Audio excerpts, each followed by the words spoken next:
এই কা গোটেই অসম বিৰোধী, অসমীয়া বিৰোধী আৰু অসমৰ ভাষা সংস্কৃতি কৃষ্টি কলা সকলো বিৰোধী। অসম আন্দোলন হৈছিল, অসম বিদেশী সেনা আন্দোলন হৈছিল, 6 বছৰীয়া আন্দোলন চলিল, হাজাৰ হাজাৰ মানুহ মৃত্যুবৰণ কৰিলে, বহুতক শ্বহীদ বুলি ঘোষণা কৰা হ'ল। আৰু এই শ্বহীদসকলৰ যিটো উদ্দেশ্য, আন্দোলনৰ যি উদ্দেশ্য, সেইটো উদ্দেশ্য আছিল যে বিদেশী বহিষ্কৰণ কৰা, বিদেশী চিনাক্তকৰণৰ বহিষ্কৰণ কৰা। কিন্তু আমি দেখিছোঁ যে এই চৰকাৰে বিদেশীক ৱেলকাম কৰি আছে। তেখেতসকলে লাচিত দিল্লীত গৈ 300 কোটি টকা খৰচ কৰি লাচিতৰ জন্ম জয়ন্তী পালিলে, লাচিতৰ ডাঙৰ প্ৰতিমূৰ্তি ইয়াত সাজিলে। লাচিতৰ স্পিৰিটটো কি আছিল? লাচিতে বিদেশীক ৰোধ কৰিছিল, বিদেশীক বহিৰাগত শক্তিক অসমত সোমাব দিয়া নাছিল, সেইকাৰণে তেখেত মহানায়ক হৈছিল। আৰু বিজেপি আজিৰ দিনত লাচিতৰ প্ৰতিমূৰ্তি একফালে, আনফালে তেখেতসকলে বিদেশীক ৱেলকাম কৰি ৰেড কাৰ্পেট দি ইণ্ডিয়াত আনি আছে, অসমত নাগৰিকত্ব দিয়া আছে। এই গোটেই প্ৰচেছটো এণ্টি লাচিত স্পিৰিট, এণ্টি লাচিতৰ যিটো ধ্যান ধাৰণা, তেখেতৰ স্পিৰিট হৈ তেখেতৰ মূৰ্তি দিয়ে এই কামটো গোটেই অসমৰ মানুহৰ কাৰণে টুপি পিন্ধাব তেখেতসকল বিচাৰিছে। লাচিতক মহানায়ক ঘোষণা কৰিব বিচাৰিছে। এট দ্য ছেইম টাইম তেখেতসকলে উল্টা আৰু লাচিতৰ এণ্টি যিটো ধ্যান ধাৰণা সেইটো ছাপোৰ্ট কৰিব বিচাৰিছে। নাম্বাৰ প্ৰথম।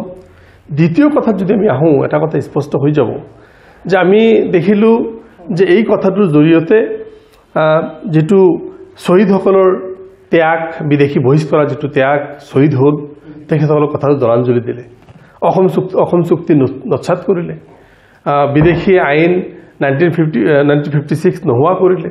তো এই বস্তুবিলাকৰ জৰিয়তে আমি এটা কথা স্পষ্ট হৈ দেখা পাই আছোঁ যে তেখেতসকলৰ এইটো আনাৰ জৰিয়তে, আনাৰ জৰিয়তে সৃজনশীল এক্ট 1955 নস্যাৎ হ'ব, অসম চুক্তি নস্যাৎ হ'ব, অসম চুক্তিৰ 5 নম্বৰ দফা নস্যাৎ হ'ব, লগতে মানে গণতন্ত্ৰৰ যিটো বা সেকুলাৰ ষ্টেট হিচাপে ধৰ্মৰ ওপৰত ভিত্তি কৰি ইয়াত অকল মুছলমানক বাদ দি 5টা ধৰ্মক মানুহ ৰিলিজিয়াছ পাৰ্চিকিউশ্যন বুলি কৈ তেখেতসকলক নাগৰিকত্ব দিয়াৰ ব্যৱস্থা কৰিছে। কোন ৰিলিজিয়াছ পাৰ্চিকিউশ্যনত আহিছে আৰু কোন কি মনোভাৱ লৈ আহিছে এই কথা তথ্যটো মুখ্যমন্ত্ৰীৰ হাতত আছেনে?